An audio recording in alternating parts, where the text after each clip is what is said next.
The cap cuts begin.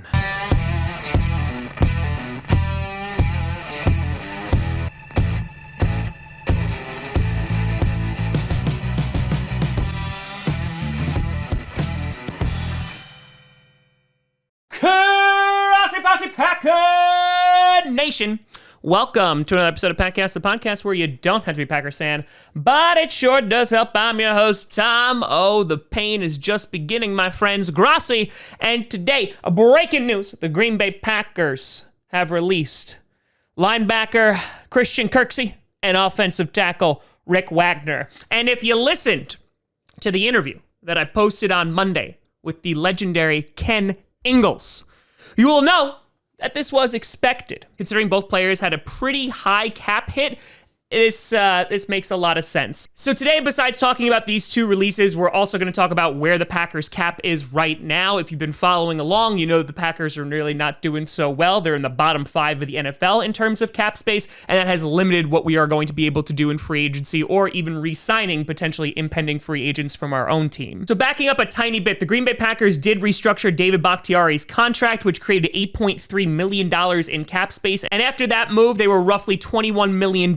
over the cap still. And so obviously with these two cuts, we're still going to have to do work. Cutting both Kirksey and Rick Wagner has created roughly $8.5 to $10.5 million in cap, which leaves us roughly around $12 million over the cap at this point. So there's still work that's going to need to be done. The guys who may still be on the chopping list are guys like Preston Smith, Devin Funchess, and of course Dean Lowry. And we also have the option, if the Packers want to go a little bit more all in on Aaron Rodgers, to restructure his contract, which would create a ton of cap space. But at this moment, we don't really know what the Packers want to do with Aaron Rodgers. Are they kind of just having him keep the seat warm for Jordan Love, or are we kind of putting an investment into him for the future? Taking a look at how Christian Kirksey did with us, he signed it originally a 2-year contract, obviously only played a year, started in 11 games, had 2 interceptions, 2 sacks, and 77 combined tackles.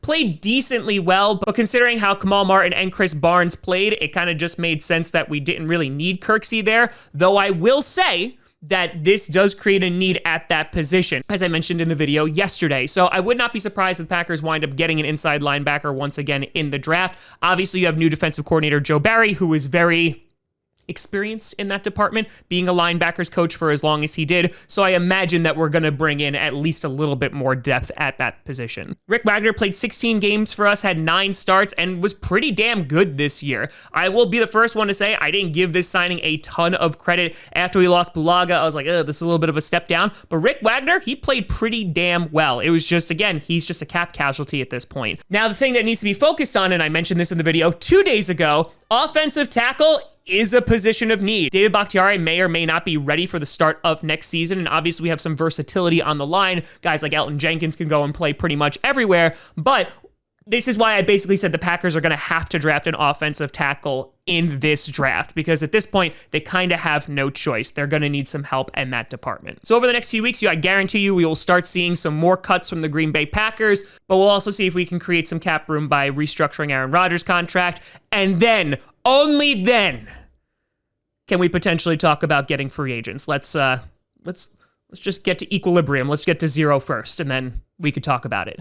You J.J. Watt loving sons of guns. But let me know what you think down in the comments below. You can always find me at TomGrossiComedy.com or at TomGrossiComedy at all social media. See down below. Check out Packcast on SoundCloud, iTunes, Google Play Music, Spotify, and of course YouTube. And a big shout and thank you to all the patrons over at patreon.com/TomGrossiComedy and the YouTube members. But thank you so much for watching.